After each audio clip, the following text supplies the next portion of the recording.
ቀዩ አደባባይ በቀዩ ጦር ትርኢት እንደ ድሮ አልደመቀም። የሩሲያ ወታደራዊ አቅሞች ለእይታ አልወጡምና እንደ ነገሩ ክላሽ ያነገቡ ጭፍራዎች በሰልፍና በረድፍ በፕሬዝዳንት ፑቲን ፊት ለፊት አልፈዋል። ያ የሩሲያ ሜካናይዝድ ጦር መሳሪያ በገፍና በተርታ የሚሰደርበት ግማሽ ቀን ሙሉ እያስገረመ የሚውልበት ወታደራዊ ትርኢት ዘንድሮ ደብዝዟል። በየዓመቱ ሜይ 9 የሚቀርበው ወታደራዊ ትዕይንት ከ81 ዓመታት በፊት የነበረን ድል ለመዘከር ብቻ ሳይሆን አሁናዊ አቅም ለጠላትም ለወዳጅም የሚቀርብበት ጡንቻ ማሳያ ኤግዚቢሽን ነው። ይህ አደባባይ የቲ-14 አርማታ ታንኮች ሲንቆራጠጡበት፣ የሱ-57 ተዋጊ ጄቶች የሞስኮቭን ሰማይ ሲቀዝፉበት፣ አህጉር አቋራጭ የያርስ ባላስቲክ ሚሳይሎች ሲሰደሩበት፣ የኪንዛል ሃይፐርሶኒክ ሚሳይሎች በሚግ 31 ተዋጊ ጄቶች ስር ተጭነው ሲጓዙ የተስተዋሉበት አደባባይ ነበር። ዘንድሮ ግን ይህ የለም። ወታደራዊ ትርኢቱ አለ፣ ፑቲንም አሉ። ወታደራዊ መሳሪያው ግን እንደ ከዚህ ቀደሙ እዩልኝ ስሙልኝ ተብሎ ለአደባባይ አልዋለም። ምክንያቱ ምንድነው የሚለው ተብራርቷል። ወዲያ ማዶ ከአትላንቲክ ባሻገር ደግሞ አንድ ሰው አሉ፣ የልዕለ ኃያል አገር ፕሬዝዳንት ዶናልድ ትራምፕ። ይህ የሩሲያ ወታደራዊ ትርኢት ከመቅረቡ አንድ ቀን ቀደም ብሎ ሞስኮቭና ኬቭ ለ3 ቀናት የተኩስ አቁም እንዳደርጉ አደረግኳቸው ብለዋል። 4 ዓመት የተዋጉ 4 ዓመት የገደሉና የተገደሉ የሩሲያና ዩክሬን ሰዎች ለ3 ቀናት ሕይወት ሳያጠፉ አካል ሳያጎድሉ ይቀጥሉ ዘንድ ስምምነት ሆነ ተባለ። እዚህ ጋር ጥያቄዎች አሉ። እኒያ ኢራንን ወደ ድንጋይ ዘመን እመልሳታለሁ ብለው የሚዝቱት ሰው ሩሲያ ላይ ሲሆን የሚዝሉት ለምንድን ነው? ኢራንን በሁሉም እሳት ለማንደድ በሁሉም አቅም ለማድቀቅ የተሰማሩት ፕሬዝዳንት ስለምን በሩሲያና ዩክሬን ጦርነት ላይ ገላጋይ ሆነው መከሰትን ወደዱ?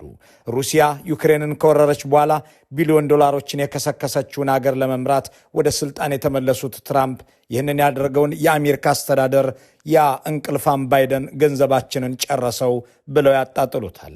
ምክንያታቸው ምንድን ነው? ፕሬዚዳንት ትራምፕ የቀድሞውን የአገራቸውን መሪ ያ እንቅልፋም 300 ቢሊዮን ዶላር ገንዘብ አፍስሶ ዩክሬንን አገዘ በማለት ይከሳሉ። በእርግጥ ጉዳዩን እናውቃለን የሚሉ ሰዎች ትራምፕ አጋነውታል። አሜሪካ ፈሰስ ያደረገችው 170 ቢሊዮን ዶላር ገደማ ነው ይላሉ። ይህም ቢሆን ቀላል ገንዘብ አይደለምና ፕሬዚዳንት ትራምፕ አሁን ይህንን ሙሉ በሙሉ አቁመውታል ወይ? ከቆመስ ዩክሬን እንዴት እየተዋጋች ነው? እኔ ስልጣን ላይ በሆን ኖሮ የሩሲያና ዩክሬን ጦርነት አይጀመርም ነበር የሚሉት ፕሬዚዳንት ትራምፕ ወራሪዋ ዩክሬን ነች ባይ ናቸው። ዘለንስኪን በዋይት ሃውስ አካልበው ያባረሩት ፕሬዚዳንቱ ፑቲንን በአላስካ ሲቀበሏቸው በአክብሮት ነበር። ነገረ ስራቸው ሁሉ አድሏዊና ለፑቲን የወገነ ነው እየተባለ የሚተቹት ትራምፕ ለ4 ዓመታት ደም የተቃቡትን አገሮች ለ3 ቀን እንዳይታኮሱ ለማድረግ ሞክረዋል። ትንሿ ዩክሬንና ትልቋ ሩሲያ ተኩስ እንዲያቆሙ ከተመከሩ በኋላም እስረኛ ተለዋውጠዋል። 1000 ወታደራዊ ምርኮ በ1000 ምርኮ ተቀያይረዋል። ቁም ነገሩ ይህ ተኩስ አቁም ውሎ አድሮ ለዘላቂ ድርድር ያበቃል ወይ የሚለው ነው እያነጋገረ ነው። ነገርየው ከትናንቱ የሩሲያ ወታደራዊ ትርኢት መቀዛቀዝ ጋር ብቻ ሳይሆን ከፕሬዝዳንት ፑቲን ንግግርም ጋር የሚዛመድ ጉዳይ አለው። ምድረ ኔቶ የሚደግፈውን የዩክሬንን ጦር የገጠመው ሰራዊታችን እየጀገነና እየገሰገሰ ነው፣ ድልም ከእኛ ጋር ነች የሚለው የፕሬዝዳንቱ ቃል ያ የምስራቅ አውሮፓ ጦርነት ዘንድሮም ላይ ያልቅ ነውን አስብሏል። ወዲህ ደግሞ ፑቲንና ዘለንስኪ በአካል ገጽ ለገጽ ሊገናኙ ነው ተብሏል። ዋይት ሃውስ ይህንን ካለ በኋላ ከሞስኮቭ አዎንታዊ አስተያየት መሰማቱ ተዘግቧል። ያልተጠበቀም ነገር ተብሏል። ፕሬዚዳንት ፑቲን ተደራደር ሲባሉ ዘለንስኪ ሞስኮቭ ከመጣ ላነጋግረው ዝግጁ ነኝ እያሉ ያፌዙ ነበር። አሁን ግን ከሩሲያም ውጭ ቢሆን አገኘዋለሁ ማለታቸው እየተዘገበ ነው። በእርግጥ እነዚያ የምስራቅ አውሮፓ ባላንጣዎች በአካል መገናኘት ይችላሉን? ነገሩን በተጨማሪ ጉዳዮች እንቀጥለው ዘንድ ደቂቃዎችን እናክል። አብራችሁን ቆዩ።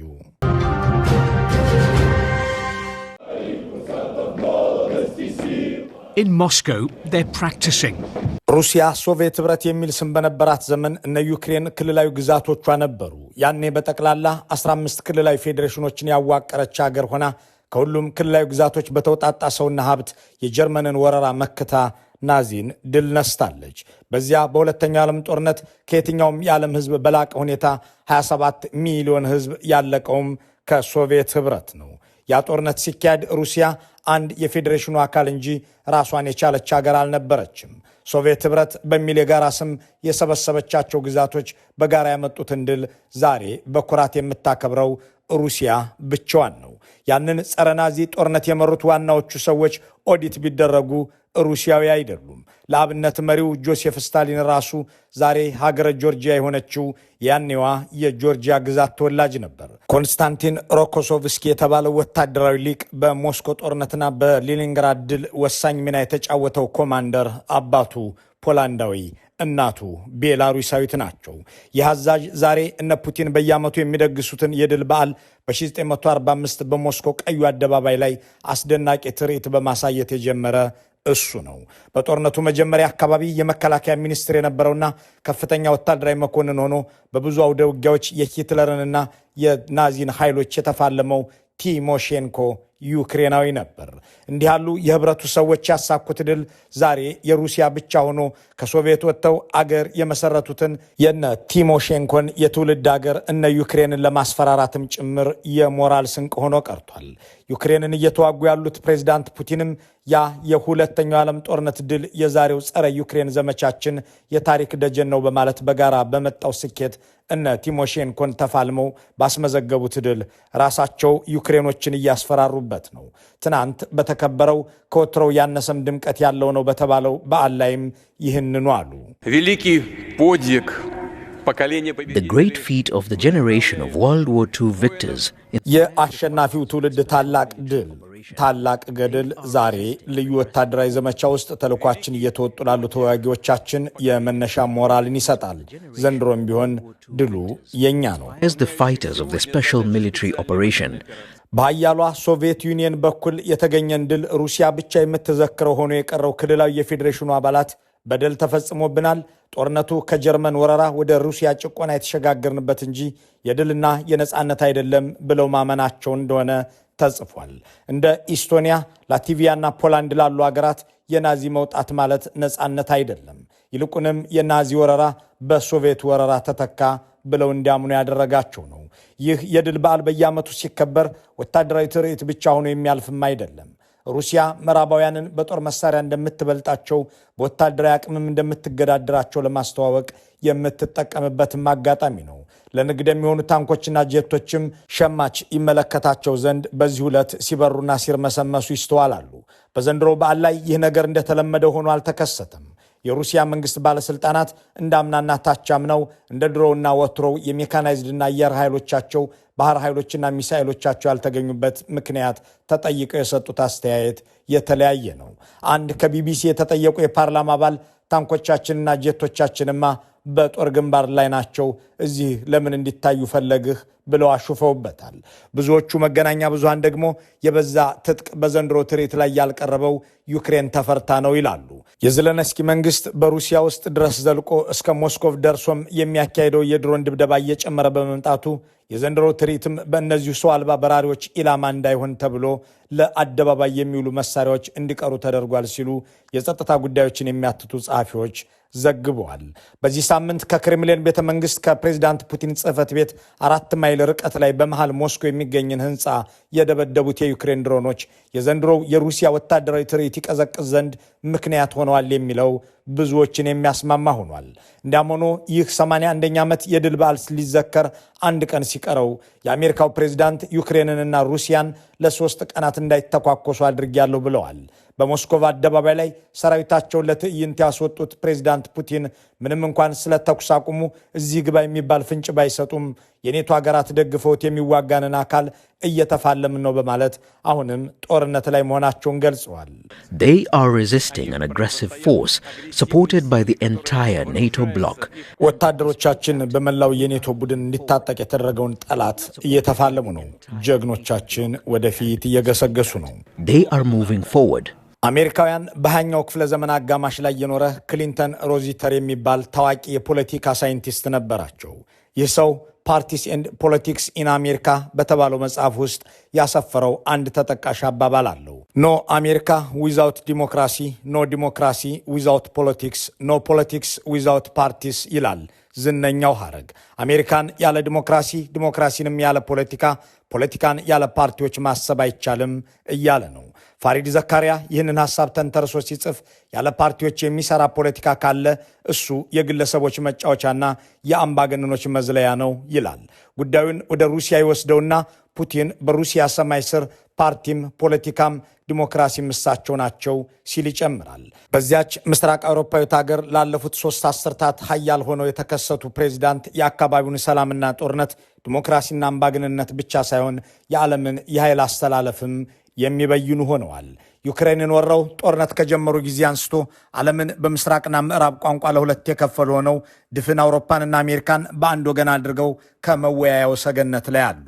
በእርግጥ ሩሲያ ፑቲን የሚባሉ ሰው ፕሬዚዳንቷ ባይሆኑ ኖሮ ከዩክሬን ጋር ወደ ጦርነት ልትገባ ትችል ነበርን የሚለውን ጥያቄ የሚያሰላስሉት ሰዎች ለመሆኑ ግን እሳቸው እያሉ ይህ ጦርነት ያልቃል ወይ በሚለውም ጥያቄ ላይ ይቆዝማሉ። ፕሬዚዳንት ፑቲን የ6 ወራት ዕድሜ ቀጠሮ ይዘው ወታደራዊ ኦፕሬሽን ሲሉ የሰየሙትን ወረራ በየካቲት 2022 ሲከፍቱ ምዕራቡ ዓለም ተረባርቦ አውግዟቸዋል። ማዕቀብ አከታትሎባቸዋል። እንዳም ሆኖ እሳቸው እጅ አልሰጡም። ደግሞም መውጣት እንደ መግባት አልቀለለምና በ6 ወር ያልቃል የተባለለት ጦርነት በ4 ዓመትም አልተጠናቀቀም። የ4 ዓመታት ውጊያ ጋብ አለ ተብሎ እየተዘገበ ያለው ባለፉት 24 ሰዓታት ነው። ለዚህ ደግሞ ዋናው ሰው ፕሬዚዳንት ትራምፕ ናቸው ተብሏል። እኒያ ኢራንን ሲደበድቡ የከረሙት የሰው ሀገር ፕሬዚዳንት አስረው ከቬንዙዌላ ኒውዮርክ የወሰዱት ግሪንላንድን ካልወረሩ ብለው የተገለገሉት ዶናልድ ትራምፕ ሩሲያንና ዩክሬንን ጦርነት አቁሙ ብለዋቸው እነሱም ሰምተዋቸው ትንሽም ቢሆን ጋብ አድርገውታል እየተባለ ነው። ፕሬዚዳንት ትራምፕም አሉ እነዚያ ሰዎች የማይገዳደሉበትን ትንሽ ቀን እንዲፈጥሩ አድርጊያቸዋለሁ።